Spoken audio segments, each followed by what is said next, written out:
ఆ తండ్రి వెళ్తూ వెళ్తూ వాళ్ళ అబ్బాయిని తీసుకెళ్ళాడు, కాస్త సహాయపడతాడని చెప్పి. దేనికి? దొంగతనానికి. ఏమిటి ఆ దొంగతనం తెలుసా? మామిడి తోటకి వెళ్ళారు. మామిడి తోటకి వెళ్ళి ఆ తండ్రి అంటున్నాడు, రే ఈ చెట్టుకు పళ్ళు బాగా కాసినాయి, కానీ నేను పైకెక్కి మామిడికాయలు కోస్తా, నువ్వు కిందుండి జాగ్రత్తగా చూడు. ఏం చూడమంటావు నాన్న? ఎవరైనా వస్తున్నారేమో చూడు. వస్తే ఏం చేయమంటావు నాన్న? నాకు చెప్పరా, అప్పుడు నేను ఈ చెట్లు చోటన ఈ కొమ్మల చోటన దాక్కుంటాను, నువ్వు కాముగా అక్కడ కూర్చోలేదు, కాము పక్క తప్పుకో. అలాగే నాన్న. ఆ తండ్రి మామిడి చెట్టుకి కాయలు కోస్తా ఉన్నాడు, కాయలు కోస్తా ఉన్నాడు. కింద రాలిన వాటినేమో కొడుకు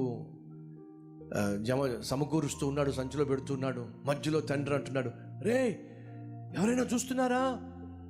ఆ కొడుకు అంటున్నాడు, ఎవరూ చూడలేదు నాన్న. అవునా, అయితే ఇంకా కొన్ని కాయలు కోసుకుందాం. ఇంకా కొన్ని కాయలు.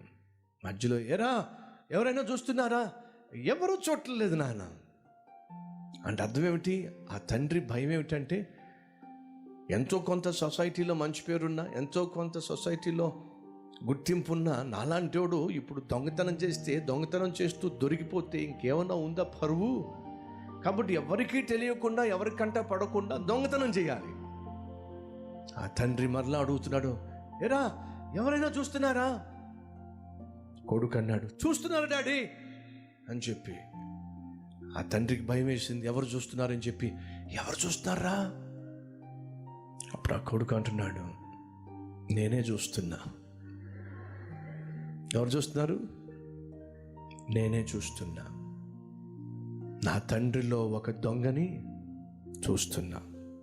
తండ్రిలో ఎవరో చూస్తే కాదయ్యా పరువు పోయేది, నీ కొడుకు చూస్తేనే పరువు పోతుంది.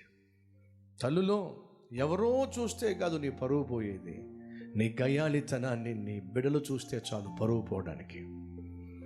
ఎవరో చూస్తే ఏదో అయిపోతుంది అనుకుంటున్నావు, ఎవరో చూస్తే నీ పరువు అయిపోతుంది, కానీ నీ బిడ్డలో చూస్తే వాళ్ళ బ్రతుకు నాశనం అయిపోతుంది. అడుగుతున్నా, నీ పరువు గొప్ప విషయమా? నీ పరువు విలువైందా, లేక నీ బిడ్డల భవిష్యత్తు విలువైందా? ఒకసారి చెప్పండి.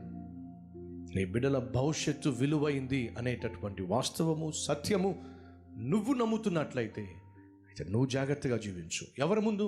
నీ బిడ్డల ముందు.